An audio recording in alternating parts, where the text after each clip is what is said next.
I couldn't imagine what it would have cost to get a mobile mechanic to come out. What do you do when life gives you lemons? You make some fucking lemonade. Duh. Yeah, you'll have that. You know, it seems like every time you don't plan to do a video, you end up doing a video because something happens. I don't know if you can see that. Let's see if we can zoom in. But there are some orange specks, right? You see that? Leakage right there. So I don't know what it is, but I have a coolant leak somewhere. Maybe it's a hose. I'm not sure. I am 90 miles away from dropping off this backhaul where you had seen the strap break, which is the beginning of the video. And about 10 miles back or so, I just had noticed that my temp was riding, you know, around the 200 mark, but it's a pretty nice day out. The sun's not too bad. You know, you put your hand out the window and, you know, it's a cool breeze. And I'm only hauling a car, so it's not under, you know, heavy load. And then I kind of smelled some antifreeze, probably a little before, you know, when I noticed the temp going up. But I don't know about you, but when I'm on the road, I hear something or I smell something, I'm like, oh, shit, is that my truck? What's going on? You know, and so sometimes you get a little paranoid. Again, maybe that's just me, but apparently it was my truck. So I don't know. There, I'll just show you right here. There, you can see a coolant leak, not just in the spots where I had shown you, but here, let me flip the camera. So up there, you know, I don't know if that's catching on the camera. You can see some residue there. Down here, just kind of along. We're super low. A little pool there on top of the air filter. And then over here, you can see a little, like, you know, right here, came down a little bit right there, and then kind of in here, like that's coolant, or what's left of coolant. So as to what it was, you got me. I'm letting it cool down because, again, I'm lower than the low point on the reservoir. It's questionable if there's even any in there. I mean, there's not to this point. I don't know if there's any further down, but I got 2 partial jugs of coolant. One of the Illinois DOT guys pulled over, asked if I needed help. And I was like, oh, you know, I am overheating a little, and it looks like I'm a little low on coolant. So he gave me a jug of water. I'm gonna wait, let it cool down, because I don't know the temp at which it's safe to open and not get a bunch of back spray or whatever. Not that there's any coolant in there, but steam, I don't know. We will fill it up. I'm gonna look for the nearest Freightliner so that I can go and get one. I wanted to get new air filters, fuel filters, and another cab filter, but I'll also get more radiator fluid. I'm missing my drop time for the Jeep, and so that means I'm just gonna have to hang around. This really sucks, actually. I'm gonna have to hang around in the Chicago area until 9 a.m., at which point they open for drops there. I'm gonna call them to see if they'll make an exception, but I doubt it. If you've done backhauls with cars, some of these places that buy from auction sites, which is where the Durango came from, they're sketchy at best. So yeah, I wasn't gonna rush this trip. I'm only dropping in Altoona, Iowa. So this was the second attempt of part of one of my big videos that's just failing in terms of, you know, like new endeavors. So it's actually a good thing that fell through this morning before I was supposed to meet up. But yeah, so initially I was just gonna stay in Elkhart, load in Middlebury tomorrow morning, and then take off, drop in Altoona, be home. And, you know, that's my trip for the week, because my wife is taking a girls trip to meet up with some friends in Denver, in Glenwood Springs. She's leaving on Friday, so I just needed to be back home before she takes off. Let's hope I can get back home before she takes off.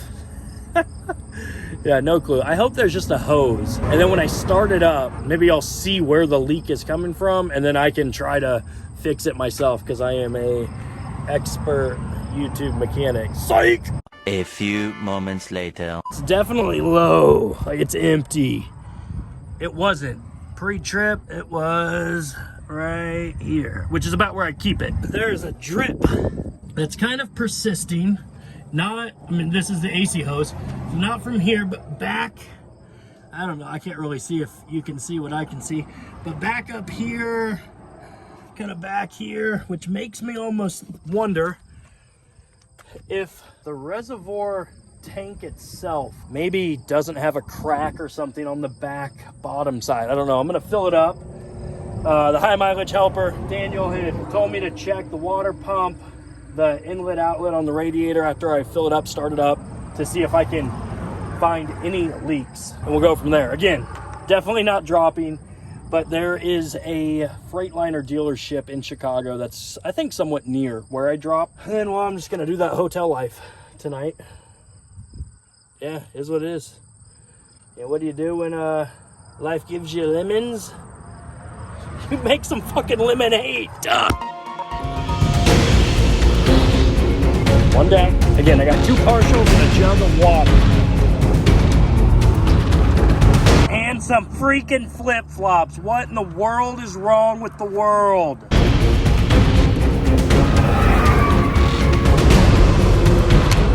Let's not spill it. It's fucking gold right now. Okay, I'm gonna set you down. I'm gonna start looking for leaks. Holy shit, we got a leak. Here it is. Okay, so you saw it. We got a leak. Again, I've been texting Daniel, and initially he was like, man, it's a rabbit hole sometimes to go down trying to find the leak. You think it's lower and lower, but it's all the way up. And so luckily, as you saw, we found it. I had asked him, hey, you think some duct tape would get me by? Like, I have duct tape in the back. And then, he's a little wiser mechanically than I am for sure. And he's like, dude, it looks like there's enough slack in there. You could just cut the end of that hose off, re-put it on there, and then your leak is fixed. So that's what we're gonna do. I'm gonna let this baby cool down a little more because it's still at about 175 degrees is what the gauge is reading. So we'll wait a little bit, and I'm assuming I'm gonna be lower on coolant / water now. But that Illinois DOT guy said, the help guy said that he would end up circling back around here at a certain time if I needed anything else. So thank goodness for that guy. And yeah,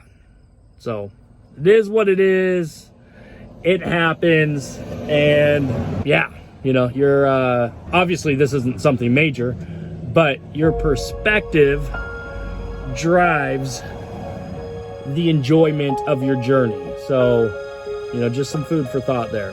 I'll let you guys watch this. It should be comical.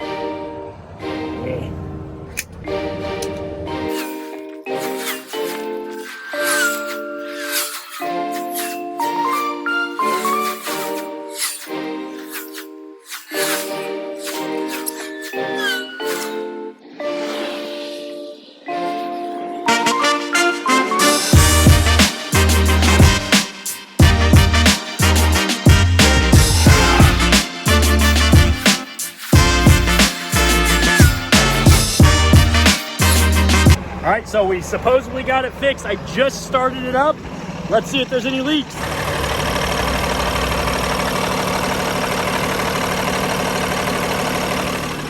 I think we're good. Let's check this side.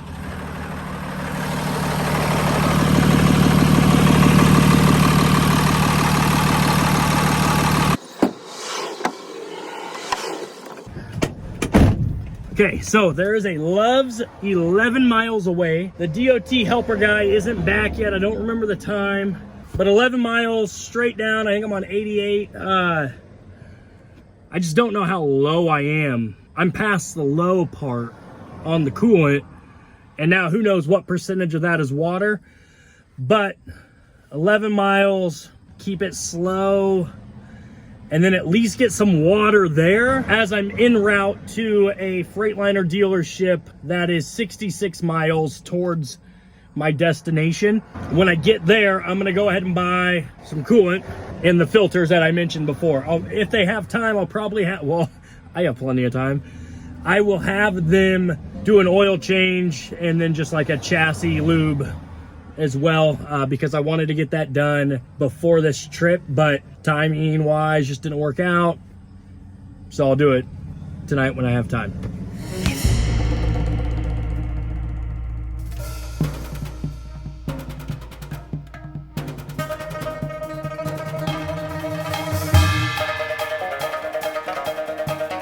stopped at the Loves. It's just kind of a nice little drive to see how things were. Didn't overheat. I only drove 55, and yeah, I put some water in it. Probably 2.5 gallons of water in it. So I'm gonna go ahead and make the trek up to, I think it's called Truck Country or something in Chicago. And that's where you're gonna see me next.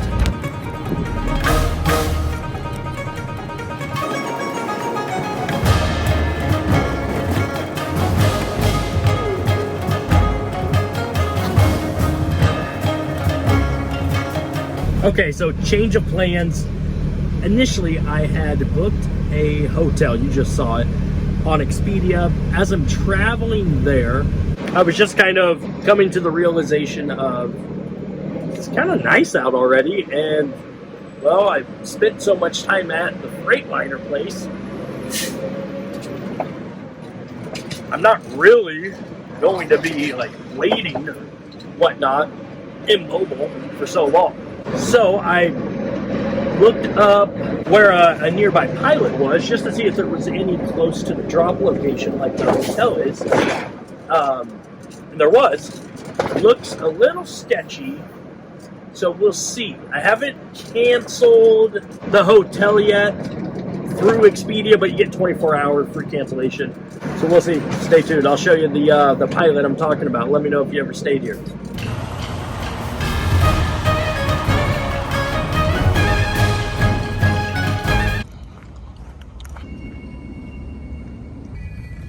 We are just waiting to drop right now. I think there's 2 cars ahead of us. I'll show you that. And then we're hitting the road, heading up to Middlebury, and hopefully should have enough time to drop in Altoona and be home tonight. So yeah, no issues so far. So I had asked for 2 gallons of, the 50-50 mix coolant when I was at the Freightliner dealership. And she must have forgot to put it on there, and I didn't think about it until after the fact. So I still just have water in it. I mean, in whatever coolant was still in the system is obviously still in there. So comment below how I should go about. I'm assuming I need to get coolant in there in the event that it would overheat. I would assume that coolant does a better job than just water. So is there an easy way to drain some of the coolant water mix to just get more 50-50, or probably add some straight coolant? But I'm not gonna try to fuck with that. We'll just go with the 50-50, and then it ends up being, like 60-40, I don't know. But let me know, comment below, easy ways to do that. Some type of a siphon system, or unhook a hose or something. And yeah, we're right next to the Midway airport, so I wanted to get some drone footage of the pilot that I was at and some drone footage of here, but you can't fly drones when you're near airports. So yeah, you guys are gonna have to bear with me here. All right, we'll drop right now.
Okay, so we made it to Hammond, Indiana, I think, just outside of Chicago. Could have kept driving, but I am still drenched in sweat. The wife convinced me to just quit driving for the day, get a hotel room. Well, I'm not gonna argue with her. But interesting fact about the coolant temp. So anytime when it's hot out, I let it just idle. It could be at 175 and it'll jump up to 200 within the matter of a few minutes, really.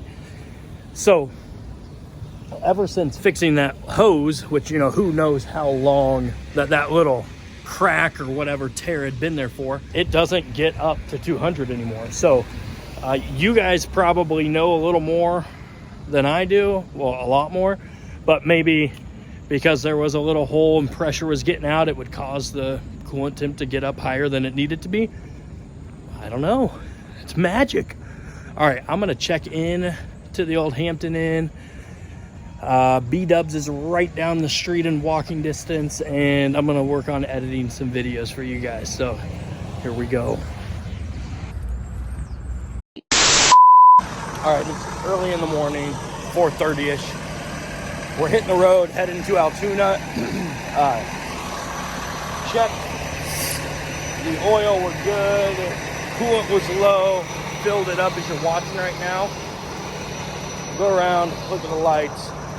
But for whatever reason, this douchebag last night decided to take several turns to park oddly fucking close to behind here. Then he hangs out at the back for a little bit. He comes over here, because my room window is right over there.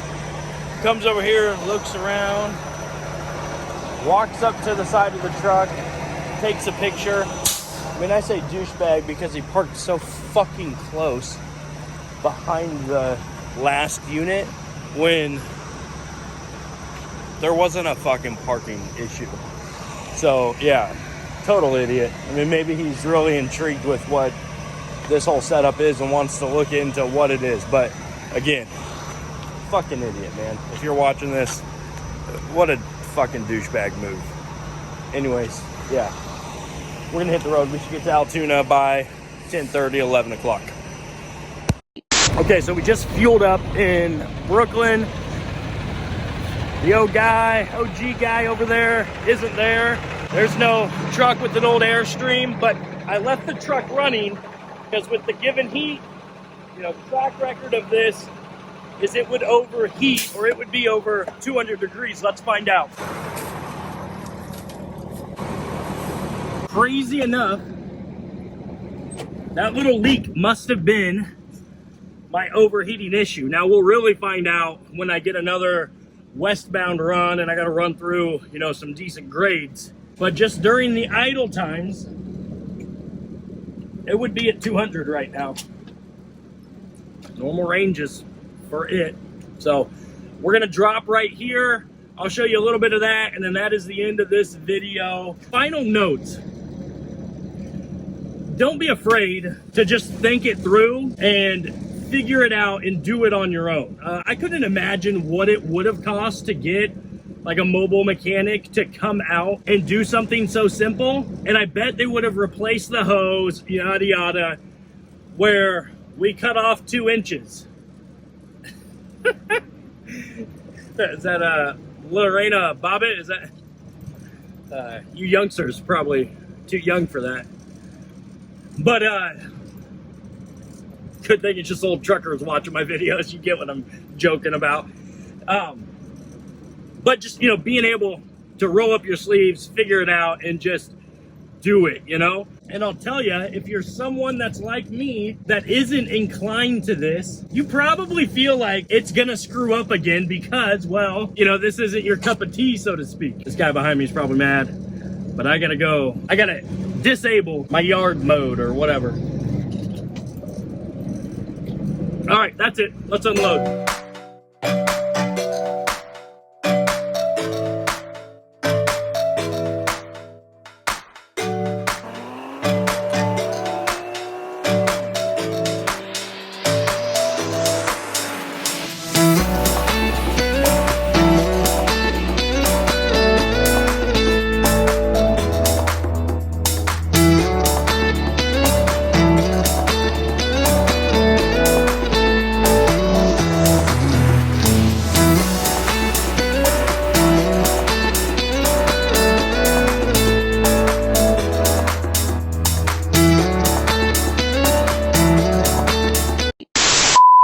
Okay, so unloading the second unit, and yeah, I'm an idiot. I'll be the first to admit it. I've never been here before, but I parked on a hill because she said to just pull down to the end and unload. While I'm unloading, I dump the air, which gets me a little bit, maybe a little bit less than level, but I got some slack already. So yeah, lesson learned. Should have pulled around for the second unit, but that's it. Hey, again, don't not get into RV transport or any type of hotshot trucking endeavor just because people tell you you shouldn't do it if you're not mechanically savvy. You know, again, it comes down to, are you resourceful? Do you not get overworked or worked up over issues that come up? Because random shit's gonna come up, and will you do whatever it takes to figure it out and get it done? You know, if you possess those characteristics, you do whatever the hell you want to do in life, you know, really, let alone trucking. So the truck didn't overheat as I was idling, going in and talking to him. So again, you know, I don't know what in the hell fixing that thing did, but I'll take it. Again, the true test will be when I'm back in the hills. But that's it. This is gonna be where we end the video. You don't get to watch me struggle getting a workout in. We'll call this some sled pushes, you know, some trailer pushes. And then I may go hit the Anytime Fitness before I drive down to home from here. So yeah, that's it, man. Until the next video, which will be coming in a few days. Yeah.